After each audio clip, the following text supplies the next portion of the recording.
Halo Pisces, saya dengan Madam Aza. Kita bacakan sekarang kartu tarotnya. Yang pertama adalah untuk karir, bisnis, dan juga finansial ya.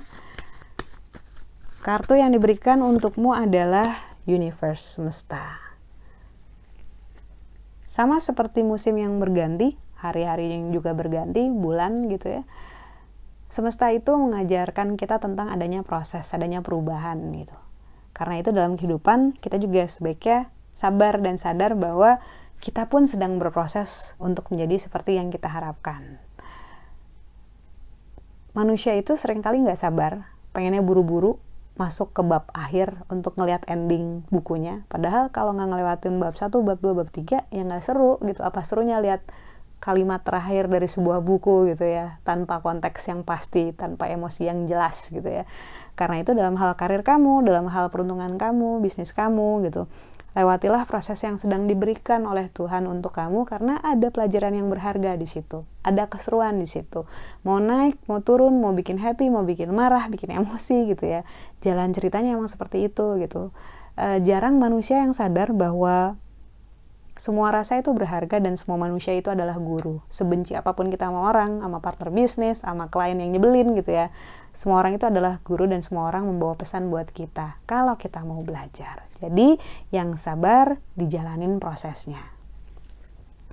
Lalu untuk percintaannya Pisces, kartu yang keluar adalah Death. Ini menunjukkan transformasi. Ketika kartu Death keluar, ini biasanya menunjukkan adanya perubahan yang besar dalam hal percintaan. Macam-macam ya, ini bisa tentang perpindahan tempat, bisa tentang perubahan pasangan. Kemarin pasangannya A, lalu jadi sekarang pasangannya B. Ataupun relasi yang justru berubah bentuk dari awal temenan, gebetan, sekarang sudah resmi jadi pacaran. Bisa juga seperti itu. Yang jelas dalam hal relasi, perpindahan dari terang ke gelap, ataupun sebaliknya gelap ke terang, tandanya adalah ada sebuah perubahan, ada transformasi. Lalu nasihat yang diberikan untuk Pisces.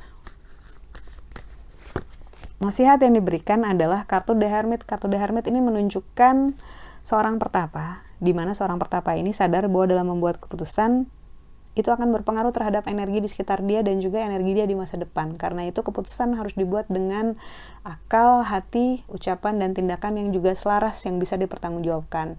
Berhati-hati pada saat membuat keputusan yang akal kita bilang iya, perasaan kita bilang enggak gitu. Logika kita bilang iya, perasaan kita bilang enggak, pas kita jalanin jadi malas-malesan gitu ya.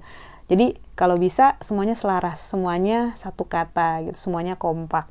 Kartu The Hermit juga bicara tentang masa lalu yang sudah saatnya dilepaskan. Sebagai seorang pertapa, kita sadar masa lalu sudah berlalu. Kita nggak bisa balik ke masa lalu, nggak bisa kita benerin di masa lalu, kita bikin kesalahan atau kita mendapatkan perilaku tidak adil dari orang lain. Kemarahan, benci, trauma, merasa dikhianati gitu ya. Jangan sampai traumanya dibawa ke masa depan. Pelajarannya boleh banget dibawa ke masa depan untuk bikin kita lebih bijak, lebih sabar, lebih berhati-hati. Tapi jangan sampai bikin kita jadi seorang yang balas membenci, seseorang yang balas menyakiti gitu. Seseorang yang tanpa sadar punya framing buruk terhadap hal-hal tertentu ataupun orang-orang tertentu karena pengalaman buruk di masa lalu. Itu yang dibicarakan lewat kartu The Hermit. Yang sudah saatnya dilepaskan. Yang sudah tak berguna lagi, tidak usah dipaksakan. Di depan masih banyak yang harus dihadapi, mau yang manis, mau yang pahit, semuanya menunggu, semuanya ada di masa depan. Jadi yang masa lalu nggak perlu dibawa lagi. Hal-hal yang nggak bermanfaat, dilepaskan saja. Sekian bacaannya, semoga bermanfaat. Kita doakan yang terbaik saja untukmu. Semoganya sehat selalu, panjang umur, kaya raya, bahagia, berkelimpahan segala hal yang baik dari Tuhan Yang Maha Esa. Terima kasih, bantu saya dengan cara diklik like-nya, subscribe, share, dan juga komen.